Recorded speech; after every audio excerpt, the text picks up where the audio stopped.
여러분, 지금 제가 들려드릴 이야기를 듣고 나면 밤에 잠을 못 주무실 수도 있습니다.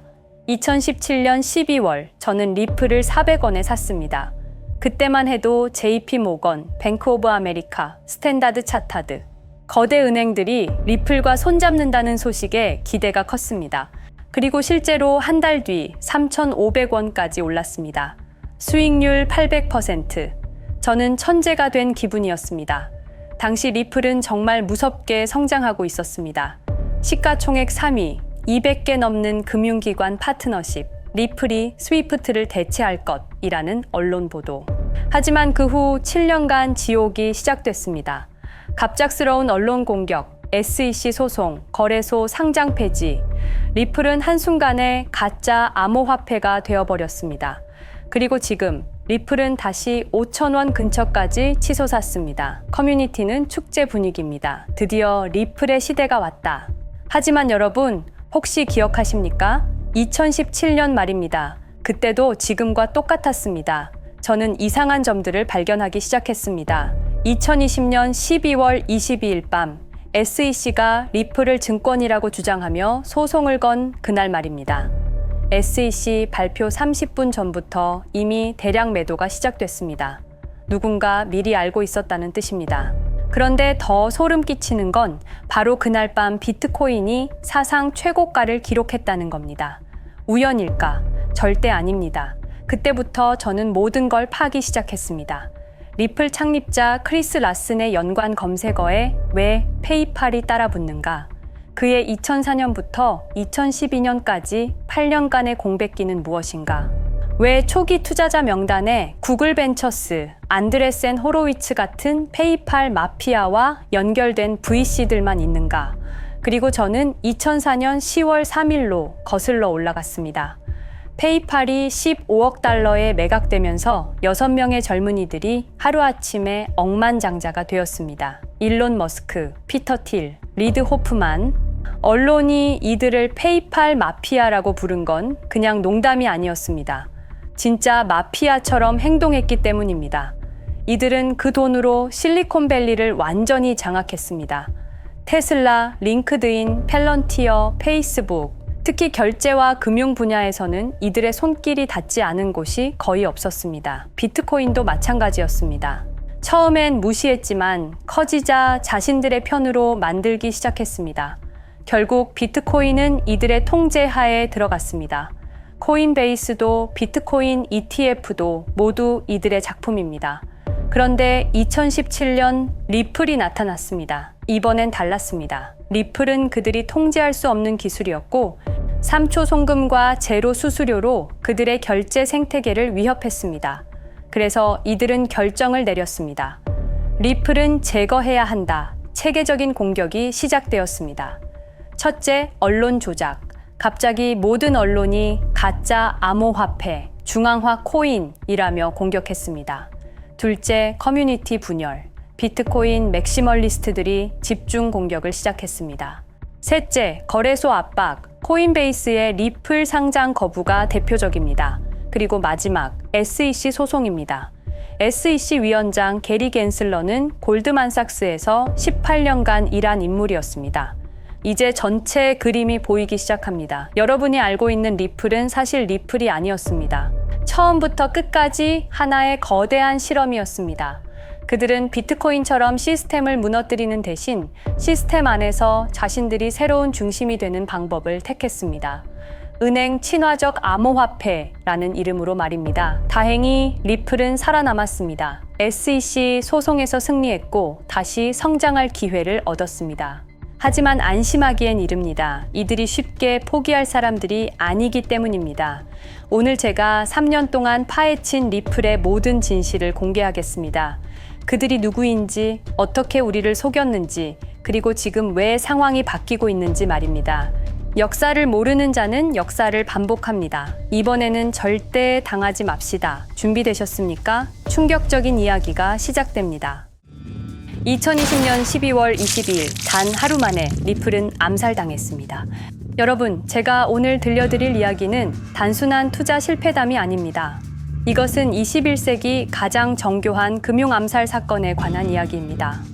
2020년 12월 22일 오후 우리가 투자했던 리플이 하루아침에 반토막이 났습니다.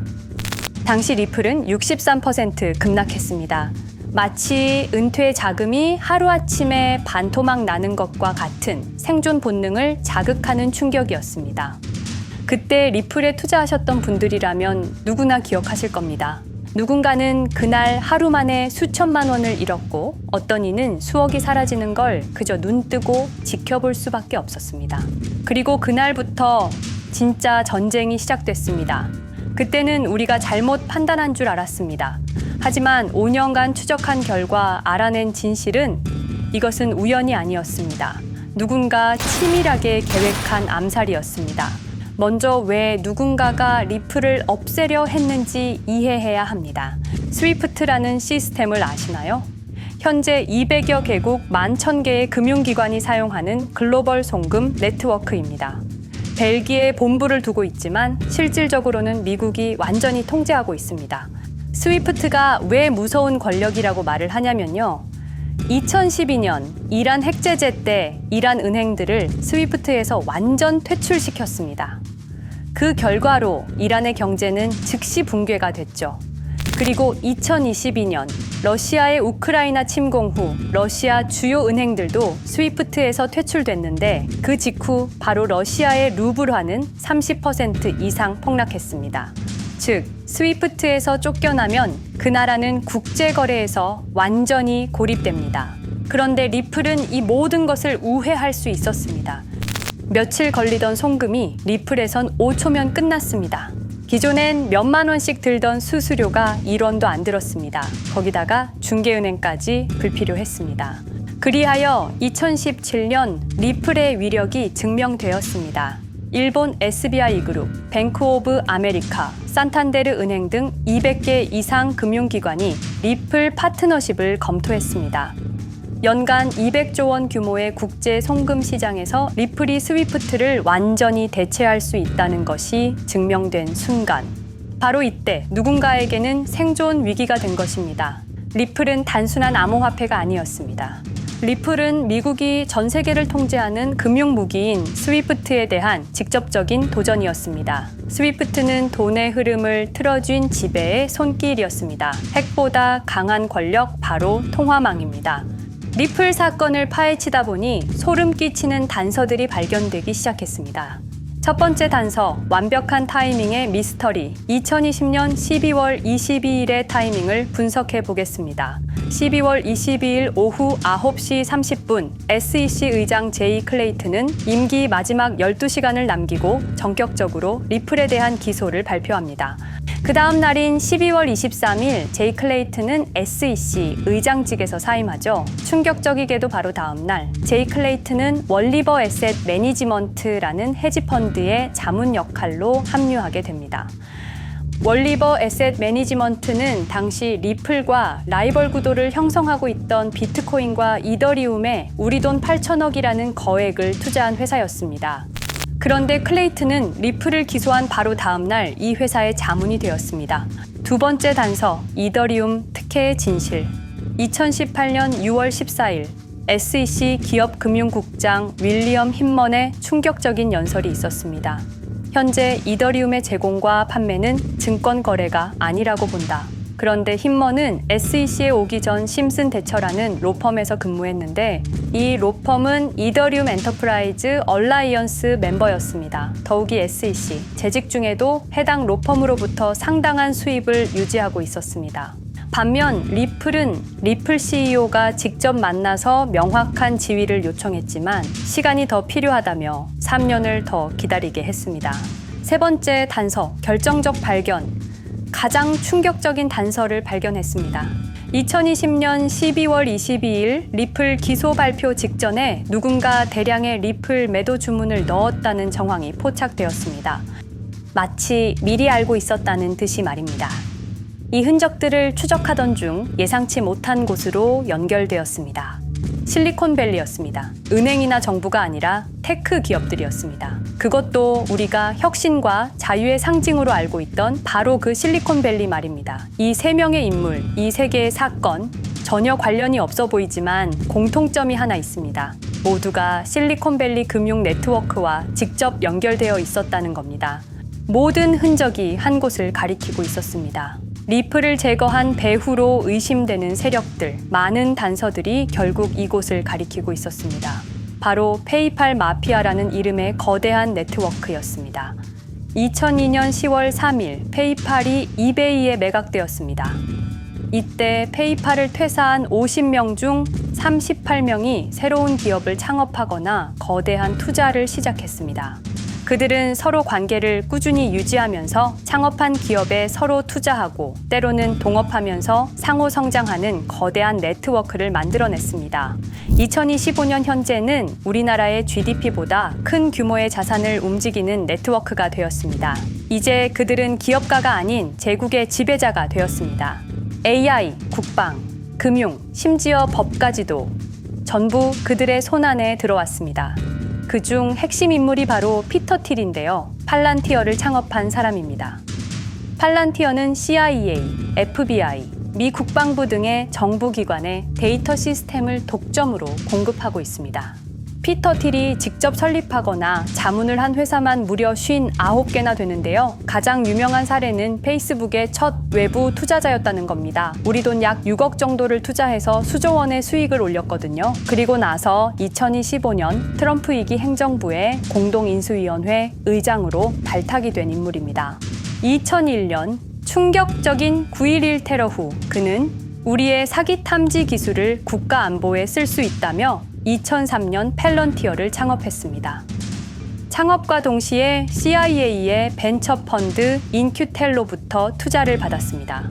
그리고 피터 틸은 단순히 사업만 한 것이 아닙니다. 정치인을 직접 키워냈습니다. 현재 미국 부통령인 JD 벤스는 피터 틸의 미스릴 캐피탈에서 일했고 피터 틸의 지원을 받아 나르야 캐피탈을 창업했습니다. 트럼프에게 벤스를 소개한 것도 피터 틸입니다. 그리고 일론 머스크, 우리에게는 테슬라, 스페이스X, 그리고 X로 유명한 인물이죠. 머스크 역시 트럼프 2기 행정부에 입각해서 정부 효율 성부, 도지의 수장으로 일했습니다. 연방정부 전체의 예산 삭감 권한을 가진 엄청난 자리였습니다만 지금은 트럼프와 갈등을 벌이고 있기도 하죠. 그런데 그가 트럼프의 2024년 대선 최대 후원자라는 건 변하지 않습니다. 무려 2억 9,148만 달러, 우리 돈으로 약 4,300억 원을 기부했는데요. 머스크는 그때부터 기술과 권력을 통합하려는 제국 건설에 나섰습니다. AI, 화성, 인터넷, 금융, 이제는 인류의 생각 그 자체까지 장악하려 하고 있습니다. 머스크는 원래 트럼프 지지자가 아니었습니다. 오히려 바이든을 지지했죠. 하지만 바이든 정부가 백악관 전기자동차 정상회담에서 GM과 포드는 초대하고 테슬라의 수장인 자신은 제외시키자 마음의 상처를 입은 머스크는 공화당 지지자로 돌아섰습니다.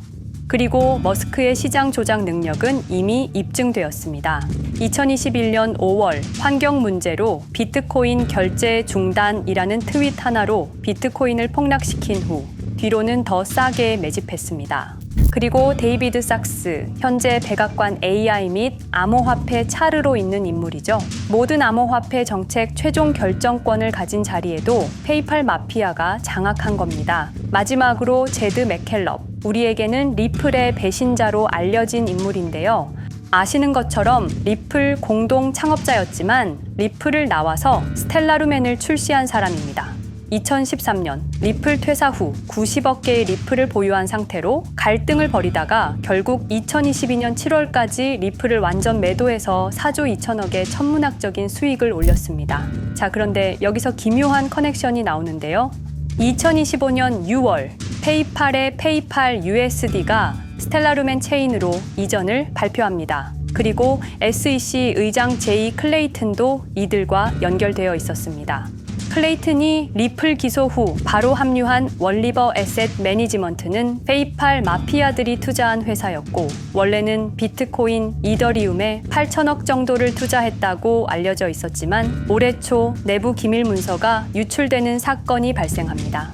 그 문서에는 스텔라루멘에 700억 가량 투자했다는 사실과 피터 틸의 팔란티어 주식 1조 6천억 원어치 그리고 페이팔 USD에 대한 투자 내용도 있었습니다.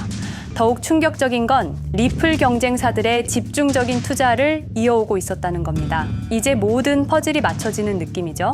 페이팔 마피아의 리플 제거 작전을 시간 순으로 정리해보자면 1단계, 내부 침투.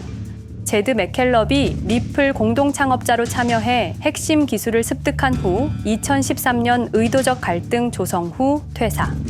90억 개의 리플을 보유한 채 시한폭탄을 설치했습니다. 2단계, 정부 인프라 구축.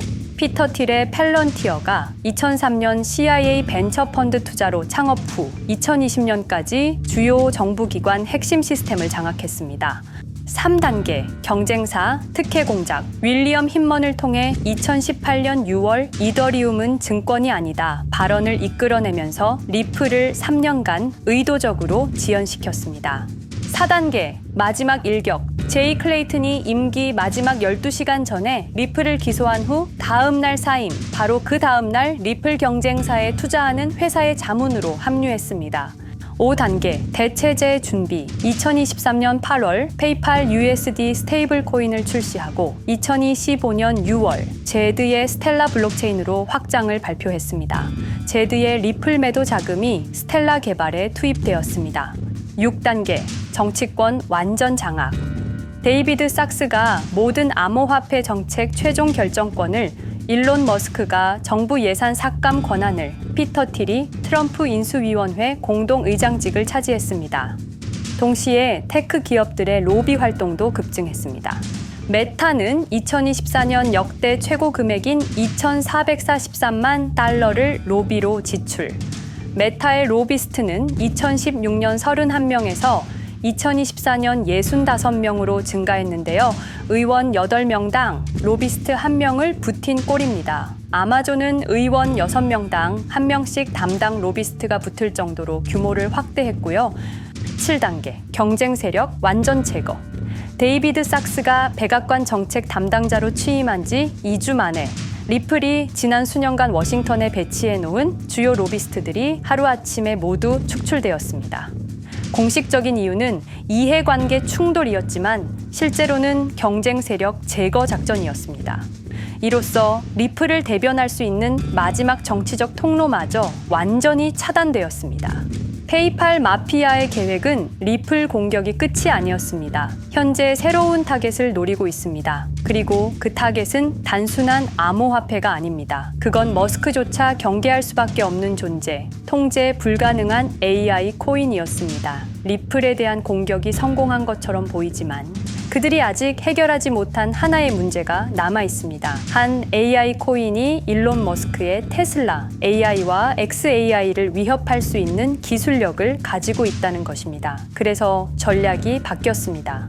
죽일 수 없으면 소유하자. 머스크가 이 코인을 경계하는 증거들이 몇 가지 있는데요. 지난 6개월간 머스크의 행동 변화가 포착되었습니다. XAI에 대한 급격한 추가 투자 발표가 이어졌고 테슬라 AI 개발 속도를 급격히 가속화시키고 있습니다. 그리고 특정 AI 기술에 대한 부정적 언급이 증가하고 있는데요. 이 AI 코인은 현재 진짜 AGI 구현이 가능한 탈중앙화 AI 네트워크를 구축하고 있고 초당 수십억 단위의 연산을 처리할 수 있는 진짜 분산형 뉴럴 네트워크 기반입니다. 수백만 개의 노드가 연결된 분산 뉴럴 네트워크. 테슬라도 메타도 이 기술만큼은 아직 구현하지 못했습니다. 현재 기술로는 단 하나뿐입니다. 그러나 시가총액은 테슬라의 500분의 1 수준으로 그들이 매집을 멈추지 않는 이유입니다. 2025년 초, 이 코인의 공식 계정이 X 플랫폼에서 노출 차단된 정황이 포착됐습니다. 광고 계정도 중지됐고 해당 코인에 대한 설명 영상들도 순식간에 사라졌습니다. 이유는 머스크의 경쟁이 될 수 있는 유일한 AI였기 때문입니다. AI는 이제 권력을 쥐는 자가 인류의 사고를 설계할 수 있는 시대의 열쇠입니다. 머스크가 이 코인을 완전히 소유하게 되면 그의 AI 제국은 완성될지도 모르겠습니다. 하지만 문제가 있습니다. 그들은 이 AI 코인을 죽이지 않았습니다. 그 대신 가격을 철저히 짓눌렀습니다. 검색에서는 사라졌고 알고리즘은 배제했습니다. 누군가는 관심 없는 프로젝트라고 말합니다. 하지만 진실은 정반대입니다. 지금도 머스크와 페이팔 마피아의 자금이 그 코인으로 조용히 흘러 들어가고 있습니다. 가격이 낮은 건 무가치해서가 아니라 그들이 싸게 사고 있기 때문입니다. 그런데 이 AI 코인의 정체를 여기 유튜브에서 공개하려 했지만 치명적인 문제를 발견했습니다. 2005년 페이팔의 웹 디자이너와 개발자들이 동영상 공유 서비스를 만들었는데 그게 바로 지금 여러분이 보고 계시는 유튜브입니다. 체드 헐리, 스티브 첸, 자베드 카림, 유튜브 창립자들도 모두 페이팔 출신입니다. 게다가 일론 머스크는 현재 X를 소유하고 있습니다. 이러한 플랫폼들에서 그들의 AI 제국을 방해하는 정보를 공개하면 검열당할 위험이 있습니다. 그런데 제가 이 코인의 정체를 세상에 폭로한 게 이번이 처음이 아닙니다. 어떤 이유에선지 그 영상은 삭제되었고 이후 채널도 더는 운영할 수 없게 되었습니다.